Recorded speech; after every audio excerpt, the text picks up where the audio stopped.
Stop like dwelling in problems that don't exist. Already life gives us plenty of problems to handle and process through. Stop complaining to others, dumping, shitting, vomiting. When something's a priority, we make it happen. When it's not a priority, we make excuses, assuming that you don't go spending like a fucking donkey. Making money today is the modern version of going out and hunting. Do you think that main superstar is living through other people's content?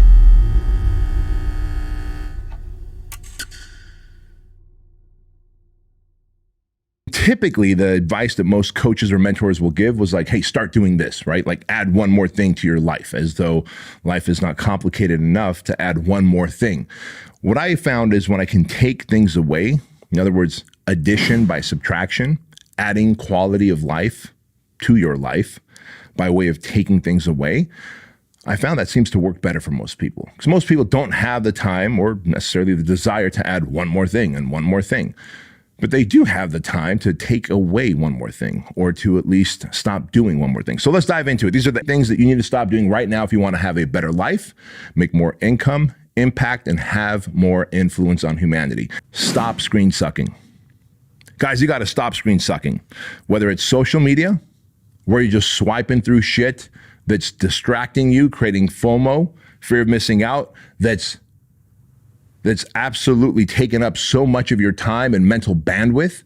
Like you can go into your phone and look at that setting in the, I think it's in the support section of your phone and see how much time that day or that week you spent on social media. And it'll break it down from like Instagram to Facebook to TikTok.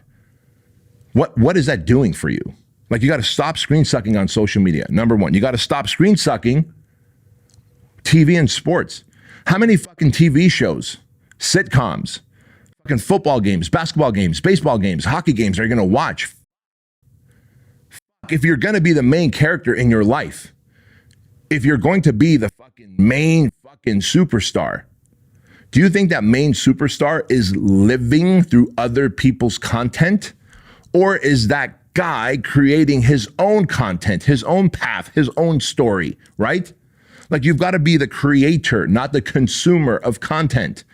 And if you're screen sucking from social media, you're screen sucking from TV and sports, you're screen sucking from video games that are eating up so much time from your life and fucking turning your brain into mush. Yes, you've got amazing fucking thumb dexterity, but you're munching on so much fucking Cheetos. You got all that Cheeto dust in your belly button. And then when you stand up, there's a butt print on your sofa. Almost like cops would draw a fucking chalk mark around your dead body. There's like Cheeto dust around your big fat ass mark on the couch. Like, fuck, man, enough. Enough. And porn. How much fucking time are you going to spend on porn? Jacking to shit that you could go out and get yourself if you just became a better human, if you just started to eat right, get fit, build your confidence, develop charisma, start communicating, like become that next version of yourself. You can actually go and find and fucking make your own awesome porn, right? Like have a relationship where it's like, fuck, man, my relationship is so fucking fuego. It's better than any fucking porn channel.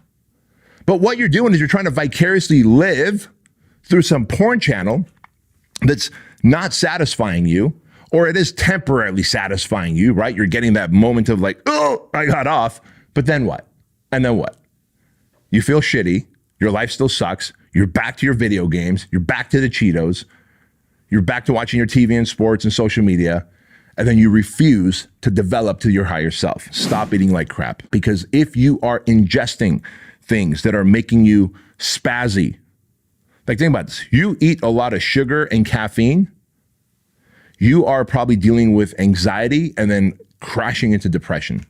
Because a lot of that sugar and caffeine that you're taking in is energy that you are not going out there and spending, running at the park, putting in the miles, lifting in the gym, rolling on the mats. So your body's like, dude, I got all this caffeine and sugar in me. What should I do? All right, well, the sugar I can convert into fat and start storing it. But in the meantime, I have it. What should I do? Then you start feeling anxious. Like, fuck, my heart's racing. Why am I feeling anxious? I think I have social anxiety. You have social fucking eating disorders. You have eating problems. You're eating all the wrong shit. You're eating what you feel like eating. You're eating what tastes good to you. You're eating what you just want to. You're eating what your habits and your pattern of life dictate. Because, well, when I was a kid, we'd always drive through Starbucks. And so every morning I still go to Starbucks and I get my croissant with ham and cheese. And then I get the mega frappuccino. You just ate 2,500 calories right there, dude. Like, that's your fucking allowance for the day if you're fucking screen sucking all day and not working out anyway. And it's the fucking emptiest, most junk calories ever. And so if you're eating all that fat, all that carbs, all that fucking caffeine, all that processed food, think of all the chemicals they're putting in food so that it doesn't go bad on the shelves. And you're like, fuck it. It says it's delicious in all caps. I'm going to buy it and eat the whole fucking tray of cookies or whatever the fuck it is. Ice cream, gelato. It says home style on it. You know, last time fucking home style shit was made? Back when they had horse and buggies, dude. Nothing in the supermarket is home style, right? There's chemicals in that shit that is literally a preservative. And you're putting all that poison into your body, and it starts affecting your testosterone level. It starts affecting the way you sleep. It starts affecting your energy levels. It starts putting you in a funk and depression. It starts making you fat, starts making you sick, starts literally eroding the lining of your gut. Everything you're eating and drinking, you're like, my favorite one is this. I don't like the taste of water. Are you fucking stupid? 70% of your body is water. And you're drinking Monster energy drinks and hoping that your body can be a great chemist and separate the fucking water from the chemicals in the energy drinks or in the coffee? Come on, man. Like, be a fucking grown up. Take your gallon of water in. Go figure out what your macros need to be. Eat clean. I'm not saying like you shouldn't have some kind of a snack here and there. I get it. You're human. Have a snack. I have a snack. But that doesn't mean you need to just haphazardly poison your body. Like, if you're wondering why you feel the way you do, go get naked, turn on the lights, go look at yourself in the mirror, and the way you feel is how you look. For real. The way you feel inside, sick, tired, negative, depressed, anxious, that's going to be the picture of your body. Snap a picture in the mirror and then look at it on your screen. Don't just look at it in the mirror because you're used to seeing your fat, gelatinous self in the mirror. Snap a picture. Look at it. Wow, do I need to have all those folds? Do I need to have titties that fucking B can slap around? Does my belly need to be wider than my shoulders? Is there a reason my tits come to a point and I'm a man? What happened to my pecs? Can another man milk me? Like, what the fuck is going on? What you're seeing there on that screen is what your body's feeling when you eat all that processed junk shit that they're feeding you. And guys, I say this because I love you. I'm going to shit on you continually, over and over again, as long as you watch and listen to the show until you're like, fuck, man. I watch because I know I'm supposed to. I get pissed at B because he says it directly, brutally, honestly, but I don't do it. And you know what happens when you don't do it? Your conscience begins to eat away at you. Your conscience begins to just eat away at you. And you can talk shit on me in the comment section. You can say, you can live a little, B. Come on. Have a little grace, B. You can say all that shit. But at 49 years old, I'm lean, I'm jacked, and I know what you're going to say in the comments. You know, what about all the testosterone you're on? First of all, I am on testosterone. I'm on TRT, doctor prescribed, and I take 1 cc of Cypionate every week, which is like 250 milligrams of testosterone a week, right? And when I go back at 49 years old, when I go back and think about 29 to late 30s, what I used to take, I would easily take like 2 cc's of testosterone, 400 to 500 milligrams of testosterone. And I was in better shape. I'm in better shape now than I was then. And that's because my diet, I was always trying to out-train a bad diet. You can't out-train a bad diet. Like, your food, especially the shit you eat, is like 80% of the results that you're going to get, not just physically, but the mental fog that you're dealing with, man. Right? It just begins to inflame your entire body. You're like, yeah, Bedros, but I take your wellness shots. One wellness shot is not going to counteract all that inflammation you're doing. That's the realities. It's just not. You have to be an active participant in figuring out what I need to put in my body so I can create the outcome with my body and my mind that I want. If you feel called to be anybody special in life. Because you're not a walking, talking example or role model if you're eating shit, you're anxious, you're depressed, you're floppy and sloppy. Stop suffering with imaginary problems. In other words, stop complaining about problems that may exist but don't exist right now. Far too often, people start thinking about what problems might exist. Like, man, if we get Trump as a president, we're going to have this problem. If we get Biden as a president, we're going to have this problem. And you start manufacturing potential problems that haven't happened yet. Or maybe in your own personal life.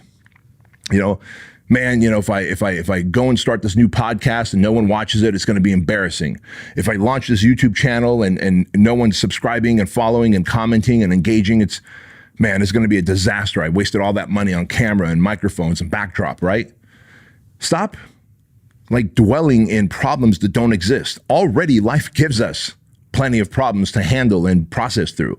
Why suffer through problems that are unexisting, right? If they don't exist, don't look for them. Don't manufacture them. Don't what if about them, as in, what if this goes wrong? What if it goes right? Have you thought about that? What if the thing that you're trying to do actually goes right? What if like you're trying to quit a job and then start a sales job somewhere so you can increase your family's household income, and you're like, oh man, what if I'm bad at sales?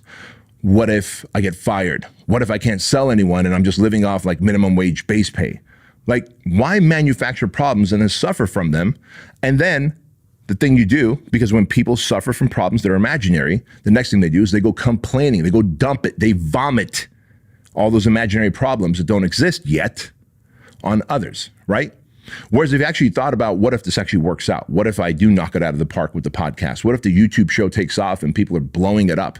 And what if I go into sales and it turns out because I'm a people person and I give a shit about people and I love the product and service that I'm selling, I actually start doing well for myself, right? Have you thought about that?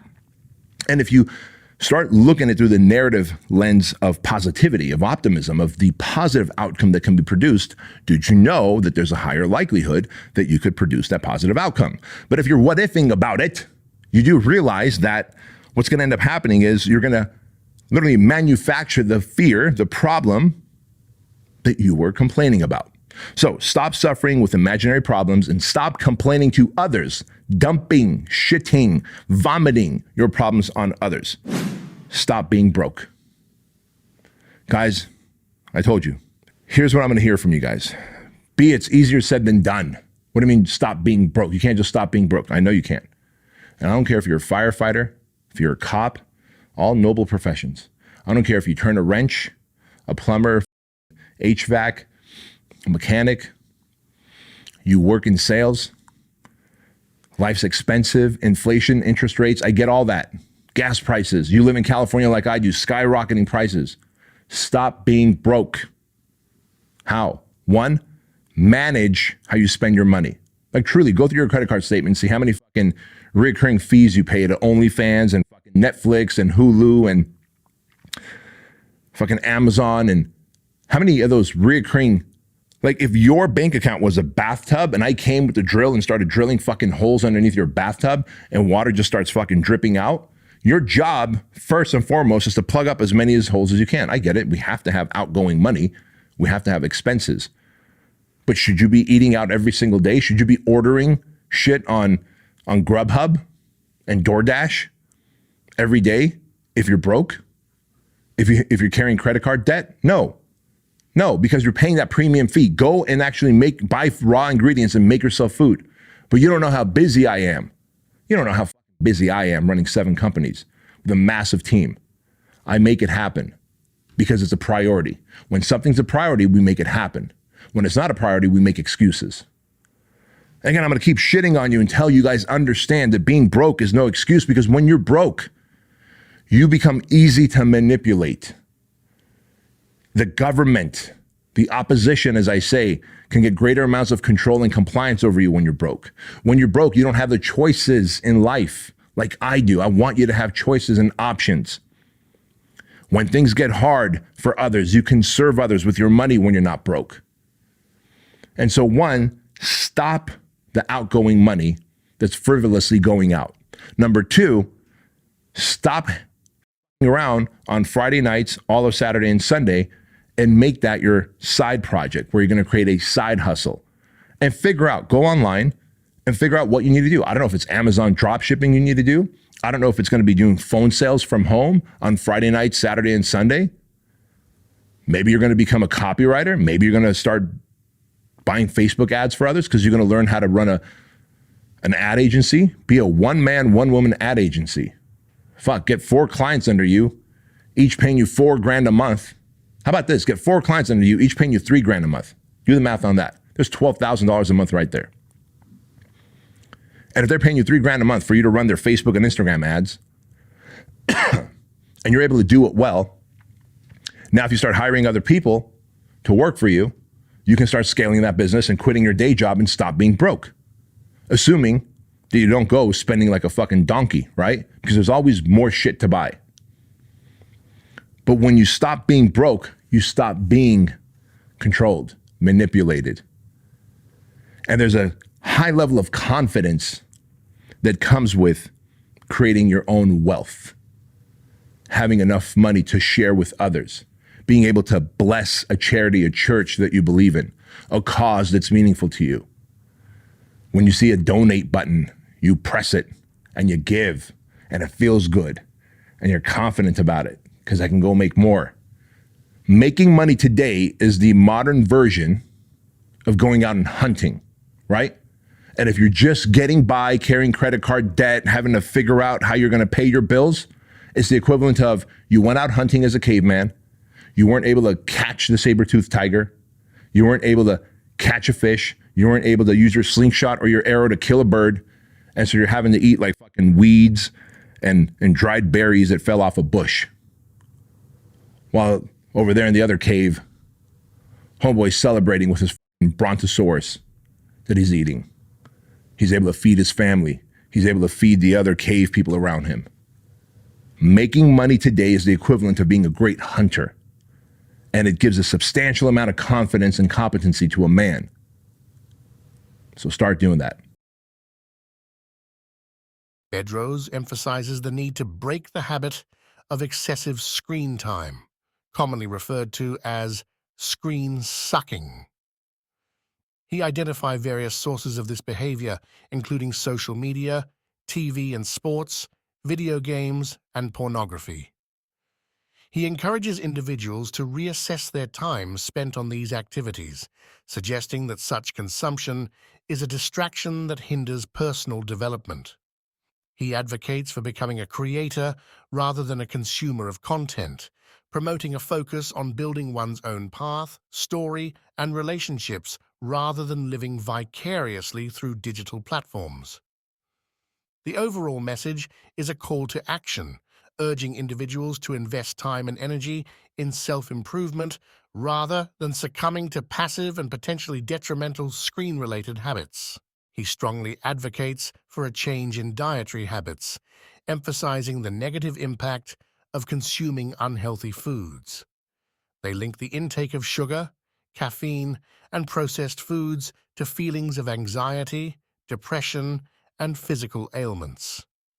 He urges individuals to be mindful of their eating choices, highlighting the importance of clean eating and proper nutrition. He criticizes the consumption of empty calories and chemical-laden foods, pointing out the adverse effects on physical and mental well-being. He also encourages self-reflection by suggesting individuals look at themselves in the mirror and connect their physical appearance to their overall health and well-being. The overall message is a call to take responsibility for one's diet and make conscious choices to achieve a healthier body and mind. Bedros advises against suffering from imaginary problems and encourages people to stop complaining about potential issues that do not currently exist. He highlights the tendency of individuals to manufacture problems in their minds, such as worrying about future outcomes or anticipating failure in new endeavors. Bedros emphasizes the importance of focusing on existing challenges rather than creating unnecessary mental burdens. He urges individuals to consider the positive outcomes of their actions, emphasizing the impact of a positive mindset on achieving success. Bedros discourages the habit of complaining and expressing imaginary problems to others, suggesting that this behavior can contribute to manifesting those negative outcomes. Instead, he advocates for a proactive and optimistic approach to challenges. Bedros encourages individuals to break free from financial struggles by taking proactive steps. He emphasizes the need to manage spending wisely and suggests examining credit card statements for unnecessary recurring fees. Bedros advises plugging financial leaks by being mindful of expenses and re-evaluating daily habits such as dining out or ordering food delivery. He challenges the excuse of being too busy, asserting that priorities can be managed effectively. Bedros underscores the negative consequences of being broke, including susceptibility to manipulation and limited life choices. He urges individuals to dedicate Friday nights, Saturdays, and Sundays to creating a side hustle, emphasizing the potential for financial freedom through entrepreneurial efforts. Bedros advocates for taking control of one's financial destiny, ultimately leading to increased confidence and the ability to make a positive impact on others.